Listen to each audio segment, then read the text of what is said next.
Well, hello everyone. Welcome to Goodnight Flagstaff. This is Kate Rose. I'm a local French teacher, fiddle player, mother, and I love the idea of a community story time. I think it's an ancient kind of need that we have to share stories together, so I'm glad we can do it in this new format. So Goodnight Flagstaff has family-friendly books at 8 p.m. each weeknight on the Literary Center's YouTube channel and Crater Radio, a local online radio station. So there you can hear the previous chapter replayed each weeknight around 7:30 just before the new one airs.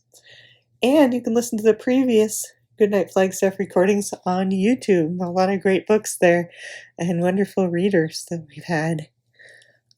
Okay, so now we're going to look at The Fellowship of the Rings by J.R.R. Tolkien. We're on chapter 5. So last time, Frodo and Sam and Pippin woke up to find the elves had left them provision and gone their way. Frodo decided they should go straight toward the ferry instead of taking the road to hopefully avoid any more black riders. On the way, they found the home of Farmer Maggot, an old friend. Farmer Maggot convinced the party of 3 to have dinner with him, after which he drove them to the ferry in the dark for safety. But when they got to the ferry, they were sure they had met another black rider, but it was Mary.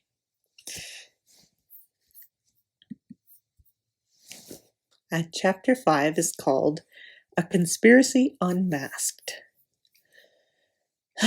Now we better get home ourselves, said Mary. There's something funny about this, I see, but it must wait till we get in. They turned down the ferry lane, which was straight and well kept, and edged with large whitewashed stones. In 100 yards or so it brought them to the river bank, where there was a broad wooden landing stage. A large flat ferry boat was moored beside it. The white bollards near the water's edge glimmered in the light of 2 lamps on high posts. Behind them the mists and the flat field were now above the hedges, but the water before them was dark, with only a few curling wisps like steam among the reeds by the bank. There seemed to be less fog on the further side. Mary led the pony over a gangway onto the ferry, and the others followed. Mary then pushed slowly off with a long pole. The Brandywine flowed slow and broad before them. On the other side, the bank was steep, and up it a winding path climbed from the further landing. Lamps were twinkling there. Behind loomed up the Buck Hill, and out of it through stray shrouds of mist shone many round windows, yellow and red. They were the windows of Brandy Hall, the ancient home of the Brandybucks. Long ago, Gore-Hendon Old Buck, head of the Old Buck family, one of the oldest in the Marish, or indeed in the Shire, had crossed the river, which was the original boundary of the land eastwards. He built and excavated Brandy Hall, changed his name to Brandybuck, and settled down to become a master of what was virtually a small independent country. His family grew, and after his days continued to grow, until Brandy Hall occupied the whole of the low hill and had 3 large front doors, many side doors, and about 100 windows. The Brandybucks and their numerous dependents then began to burrow and later to build all around about. That was the origin of Buckland, a thickly inhabited strip between the river and the old forest, a sort of colony from the Shire. Its chief village was Bucklebury, clustering in the banks and slopes behind Brandy Hall. The people in the marsh were friendly with the Bucklanders, and the authority of the master of the hall, as the head of the Brandybuck family was called, was still acknowledged by the farmers between Stock and Brushy. But most of the folk of the old Shire regarded the Bucklanders as peculiar, half foreigners as it were, although, as a matter of fact, they were not very different from the other hobbits of the Four Farthings, except in one point. They were fond of boats, and some of them could swim. Their land was originally unprotected from the east, but on that side they had built a hedge, the high hay. It had been planted many generations ago and was now thick and tall, for it was constantly tended. It ran all the way from Brandywine Bridge in a big loop curving away from the river to Haysend, where the Withywindle flowed out of the forest into the Brandywine. Well over 20 miles from end to end, but of course it was not a complete protection. The forest drew close to the hedge in many places. The Bucklanders kept their doors locked after dark, and that also was not usual in the Shire. The ferry boat moved slowly across the water. The Buckland shore drew nearer. Sam was the only member of the party who had not been over the river before. He had a strange feeling as the slow gurgling stream slipped by. His own life lay behind in the mist. Dark adventure lay in front. He scratched his head and for a moment had a passing wish that Mr. Frodo could have gone on living quietly at Bag End. The four hobbits stepped off the ferry. Merry was tying it up, and Pippin was already leading the pony up the path when Sam, who had been looking back as if to take farewell of the Shire, said in a hoarse whisper, "Look back, Mr. Frodo. Do you see anything?" On the far stage, under the distant lamps, they could just make out a figure. It looked like a dark black bundle left behind.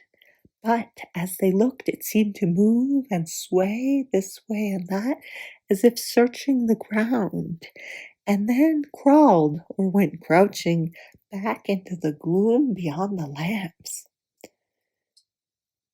"What in the Shire is that?" exclaimed Merry. Something that's following us," said Frodo. "But don't ask any more now. Let's get away at once." They hurried up the path to the top of the bank, but when they looked back, the shore was shrouded in mist, and nothing could be seen.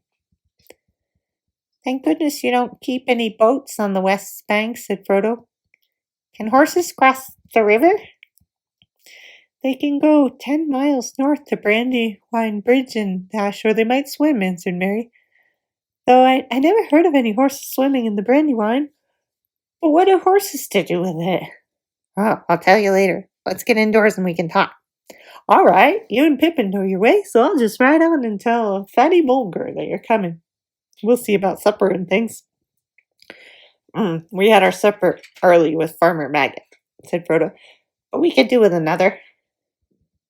With some distance from the Brandywine to Frodo's new house in Crickhollow, they passed Buck Hill and Brandy Hall on their left, and on the outskirts of Buckleberry stuck the main road of Buckland that ran south from the bridge. Half a mile northward along this they came to a lane opening to their right. This they followed for a couple of miles as it climbed up and down into the country. At last they came to a narrow gate and a thick hedge. Nothing could be seen of the house in the dark. It stood back from the lane in the middle of a wide circle of lawn, surrounded by a belt of low trees inside the outer hedge. Frodo had chosen it because it stood in an out-of-the-way corner of the country, and there were no other dwellings close by. You could get in and out without being noticed. It had been built a long while before the Brandybuck, for the use of guests or members of the family that wished to escape from the crowded life of Brandy Hall for a time. It was an old-fashioned, countrified house, as much like a hobbit hole as possible. It was long and low, with no upper story, and it had a roof of turf, round windows, and a large round door. As they walked up the green path from the gate, no light was visible. The windows were dark and shuttered. Frodo knocked at the door, and Fatty Bulger opened it. A friendly light streamed out. They slipped in quickly and shut themselves in the light inside. They were in a wide hall with doors on either side. In front of them a passage ran back down the middle of the house. "Well, what do you think of it?" asked Mary, coming up the passage. "We have done our best in a short time to make it look like home. After all, Fatty and I have only got here with the last cartload yesterday." Frodo looked around. It did look like home. Many of his own favorite things, or Bilbo's things, were arranged as nearly as possible as they had been at Bag End. It was pleasant, comfortable, a welcoming place, and he found himself wishing that he was really coming here to settle down in quiet retirement. It seemed unfair to have put his friends to all this trouble, and he wondered again how he was going to break the news to them that he must leave them so soon, indeed at once. Yet that would have to be done that very night before they went to bed. "It's delightful," he said with an effort. "I hardly feel I've moved at all." The travelers hung up their cloaks, piled their packs on the floor. Mary led them down the passage and threw open a door at the far end. Firelight came out in a puff of steam. "A bath!" cried Pippin. "Oh, blessed Meriadoc!" "Which order shall we go in?" said Frodo. "Eldest first or quickest first? You'll be last either way, Mr. Peregrine." "Trust me to arrange things better than that," said Mary. "We can't begin life at Crickhollow with a quarrel over baths. In that room there will be 3 tubs and a copper full of boiling water. There will also be towels, mats, and soap. Get inside and be quick." Mary and Fatty went into the kitchen on the other side of the passage and busied themselves with the final preparations for a late supper. Snatches of competing songs came from the bathroom, mixed with the sound of splashing and wallowing. The voice of Pippin was suddenly lifted above the others in one of Bilbo's favorite bath songs. "Sing, hey, for the bath at the close of the day that washes the weary mud away. All loon is he that will not sing. Oh, water hot is a noble thing. Oh, sweet's the sound of falling rain, and the brook that leaps from hill to plain. But better than rain rippling streams is the hot water that smokes and steams. Oh, water cold may pour at need down a thirsty throat and be glad indeed. But better is beer if drink we lack, and hot water poured down the back. Oh, water is fair that leaps on high in a fountain white beneath the sky. But never did fountain sound so sweet as splashing hot water with my feet." There's a terrific splash and a shout of "Wah!" from Frodo. It appeared that a lot of Pippin's bath had imitated a fountain and indeed leaped on high. Mary went to the door. "Hey, what about supper and beer in the throat?" he called. Frodo came out drying his hair. "There's so much water in the air that I'm coming into the kitchen to finish," he said. "Larks," said Mary, looking in. Stone floor was swimming. "Hey, you ought to mop all that up before you get anything to eat, Peregrine," he said. "Hurry up, or we shan't wait for you." They had supper in the kitchen, on a table near the fire. "I suppose you 3 won't want mushrooms again," said Fredegar without much hope. "Yes, we shall," cried Pippin. "They're mine," said Frodo. "Give them to me, but this is Maggot, a queen among farmers' wives. Take your greedy hens away and I'll serve them." Hobbits have a passion for mushrooms, surpassing even the greediest likings of big people, a fact which partly explains young Frodo's long expeditions to the renowned fields of the Marish and the wrath of the injured Maggot. On this occasion there was plenty for all, even according to Hobbit standards. There were also many other things to follow, and when they had finished, even Fatty Bulger heaved a sigh of content. They pushed back the table and drew chairs around the fire. "Oh, we'll clear up later," said Mary. "Now tell me all about it. I guess that you've been having adventures, which was not quite fair without me." I want a full account. Most of all, I want to know, what's the matter with old Maggot? Why he spoke to me like that? He sounded almost as if he was scared, if that's possible." "We've all been scared," said Pippin after a pause, in which Frodo stared at the fire and did not speak. "You would have been too if you had been chased for 2 days by black riders." And what are they?" "Black figures riding on black horses," answered Pippin. "If Frodo won't talk, I'll tell you the whole tale from the beginning." He then gave an account of their journey from the time that they left Hobbleton. Sam gave various supporting nods and exclamations, but Frodo remained silent. "I should think you were making it all up," said Merry, "if I had not seen the black shape on the landing stage and heard the queer sound in Maggot's voice. What do you make of it all, Frodo?" "Cousin Frodo has been very close," said Pippin, "but the time has come for him to open out. So far we have been given nothing more to go on than Farmer Maggot's guess that it has something to do with old Bilbo's treasure." "That was only a guess," Frodo said hastily. "Maggot doesn't know anything." "Old Maggot's a shrewd fellow," said Merry. "A lot goes on behind his round face that does not come out in his talk. I've heard that he used to go into the old forest at one time, and he has the reputation of knowing a good many strange things. But you can at least tell us, Frodo, whether you think his guess is good or bad." "I think," answered Frodo slowly, "that it was a good guess as far as it goes. There is a connection with Bilbo's old adventures, and the riders are looking, or perhaps one ought to say searching, for him or for me.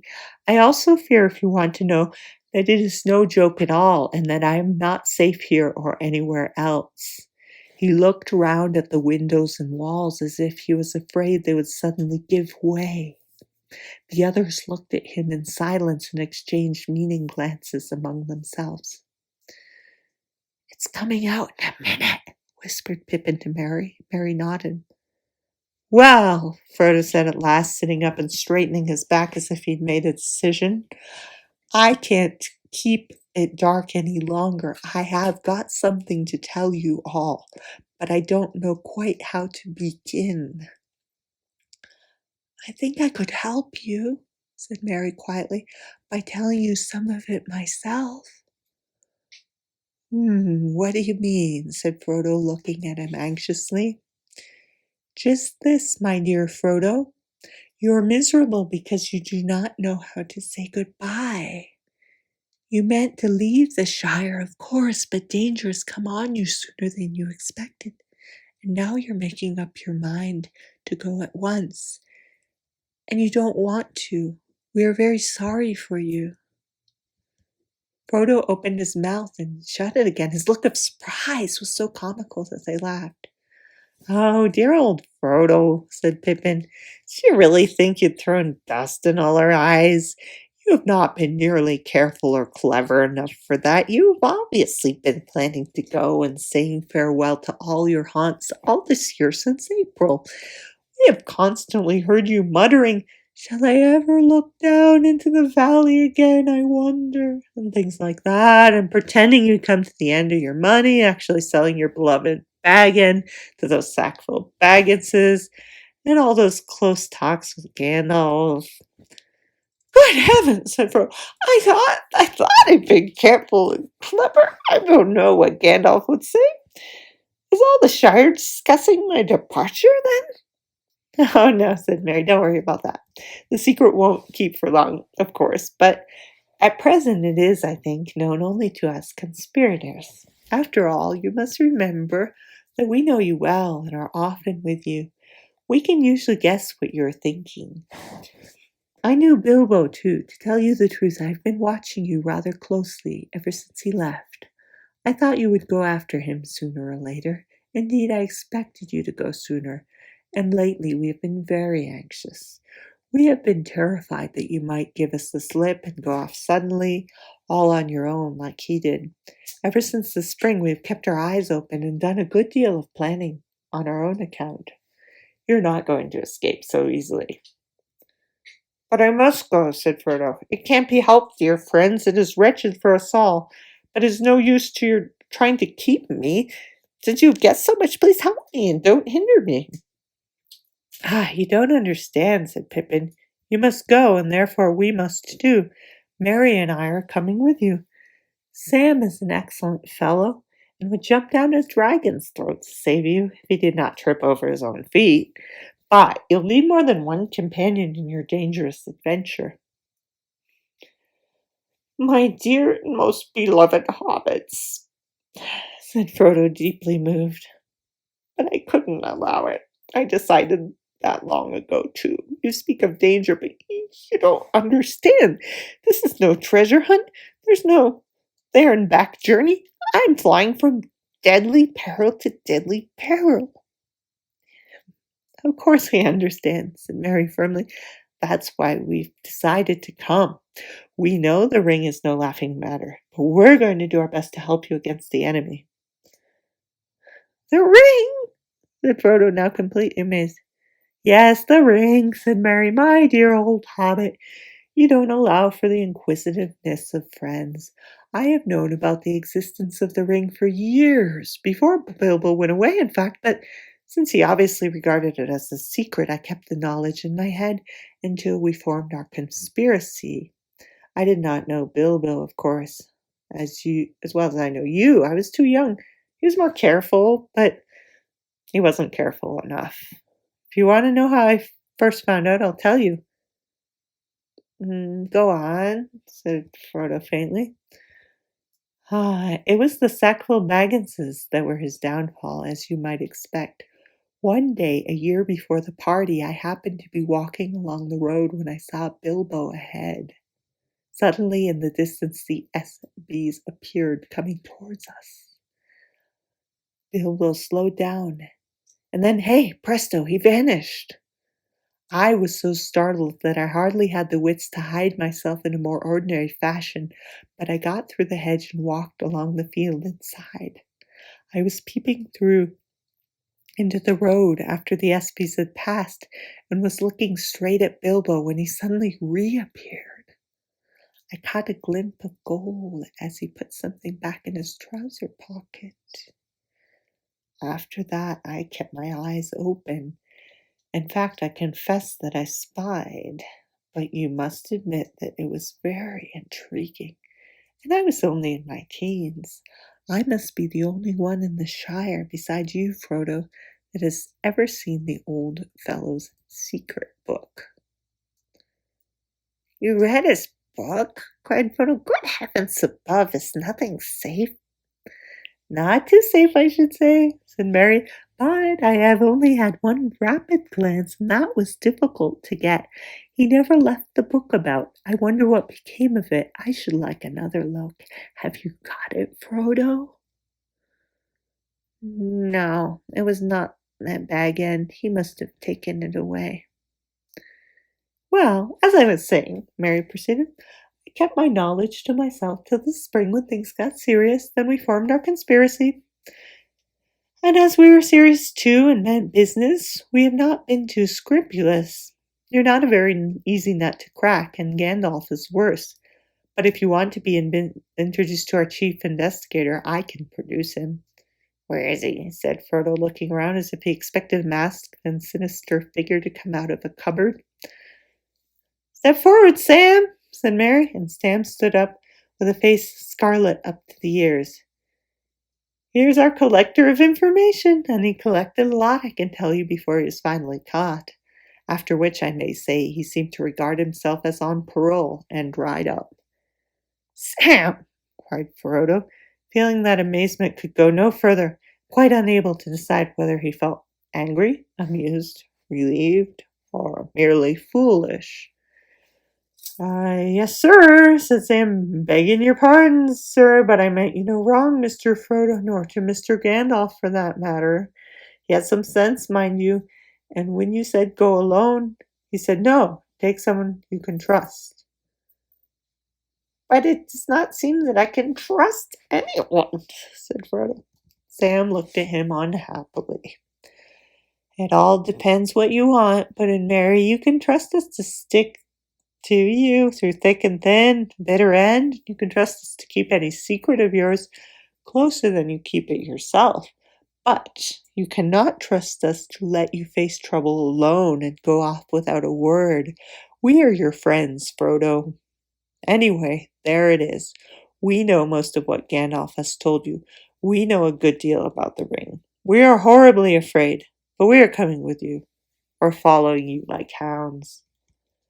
After all, sir, added Sam, you did ought to take the elves' advice. Gilder said you should take them as was willing, and you can't deny it. I don't deny it, said Frodo, looking at Sam, who was now grinning. I don't deny it, but I'll never believe you are sleeping again. Whether you snore or not, I shall kick you hard to make sure. You're a dreadful set of deceitful scoundrels, he said, turning to the others. But bless you. He laughed, getting up and waving his arm. I give in. I'll take Gandalf's advice. If the danger were not so dark, I should dance for joy. Even so, I cannot help feeling happy, happier than I felt in a long time. I had dreaded this evening. Good, it's settled. 3 cheers for Captain Frodo and company. They shouted and they danced around him. Merry and Pippin began a song, which they apparently got ready for the occasion.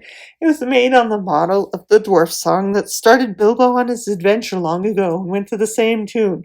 Farewell, we call thee to hearth and hail, through wind may blow and rain may fall.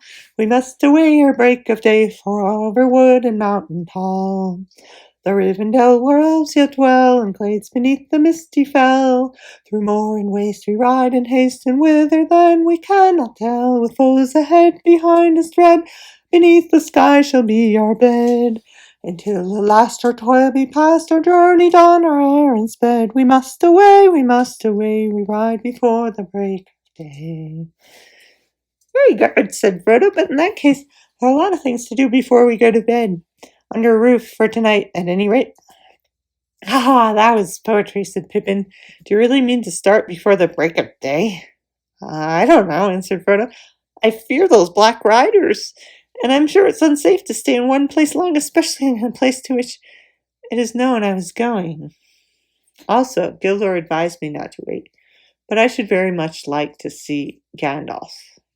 I could see that even Gilder was disturbed when he heard that Gandalf had never appeared. Really depends on 2 things. How soon could the riders get to Buckleberry, and how soon could we get off? It will take a good deal of preparation. The answer to the second question, said Mary, is that we could get off in an hour. I've prepared practically everything. 5 ponies in the stable across the field. Stores and tackle are all packed, except for a few extra clothes and perishable food. Seems to have been a very efficient conspiracy, said Frodo. What about the Black Riders? Would it be safe to wait one day for Gandalf? Oh, that all depends on what you think the riders would do if they found you here, answered Mary. They could have reached here by now, of course, if they were not stopped at the north gate where the hedge runs down to the river bank just this side of the bridge. The gate guards would not let them through by night, though they might break through. Even in the daylight, they would try to keep them out, I think. At any rate, until they got message to Master of the Hall, for they would not like the look of the riders, and would certainly be frightened of them. But of course, Buckland could not resist a determined attack for long, and it's possible that in the morning even a black rider that rode up and asked for Mr. Baggins would be let through. It is pretty generally known that you're coming back to live in Cricket Hollow. Frodo sat for a while and thought. I've made up my mind, he said finally.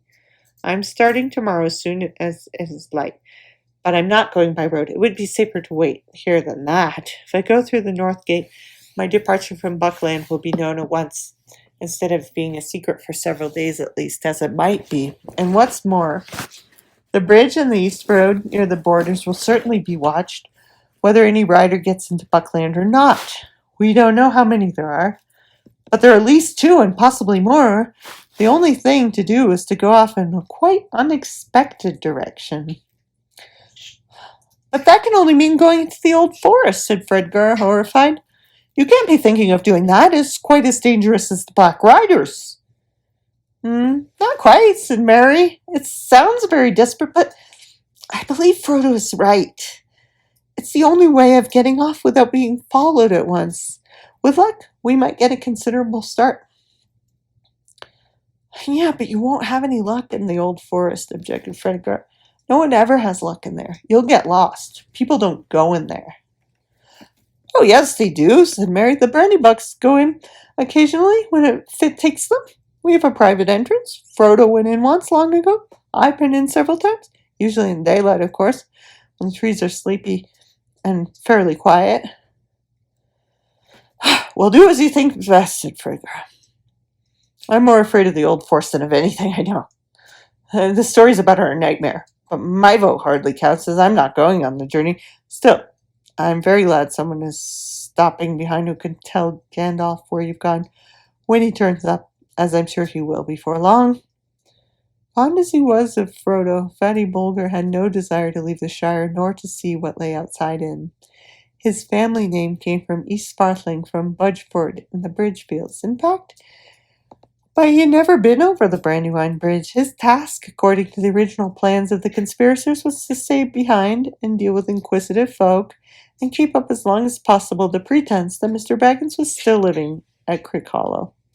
He had even brought along some old clothes of Frodo's to help him in playing the part. They little thought how dangerous the part might prove. Excellent, said Frodo, as he understood the plan. We could not have left any message behind for Gandalf otherwise. I don't know whether these riders can read or not, of course, but I should not have dared to risk a written message in case they got in and searched the house. But Fatty's willing to hold the fort, and I can be sure of Gandalf knowing the way we've gone. I'm going to the old forest first thing tomorrow. Well, that's that, said Pippin. On the whole, I would rather have our job than Fatty waiting here for the Black Riders to come. You wait till we're well inside the forest, said Fredegar. You wish you were back here with me before this time tomorrow. It's no good arguing about it any more, said Mary. We have still got to tidy up and put the finishing touches to the packing before we go to bed. I shall call you all before the break of day. When at last he'd gone to bed, Frodo could not sleep for some time. His legs ached. He was glad that he was riding in the morning. Eventually he fell into a vague dream in which he seemed to be looking out of a high window over a dark sea of tangled trees. Down below among the roots there was the sound of creatures crawling and snuffing. He felt sure they would smell him out sooner or later. Then he heard a noise in the distance. At first he thought it was a great wind coming over the leaves of the forest. Then he knew it was not leaves, but the sound of the sea far off, a sound he had never heard in waking life, though it had often troubled his dreams. Suddenly he found he was out in the open. There were no trees after all. He was on a dark heath, and there was a strange salt smell in the air. Looking up, he saw before him a tall white tower standing alone on a high ridge. A great desire came over him to climb the tower and see the sea. He started to struggle up the ridge towards the tower, but suddenly a light came from the sky, and there was a noise of thunder. And that's the end of chapter 5. Please tune in next time. Thank you very much, and good night, Flagstaff.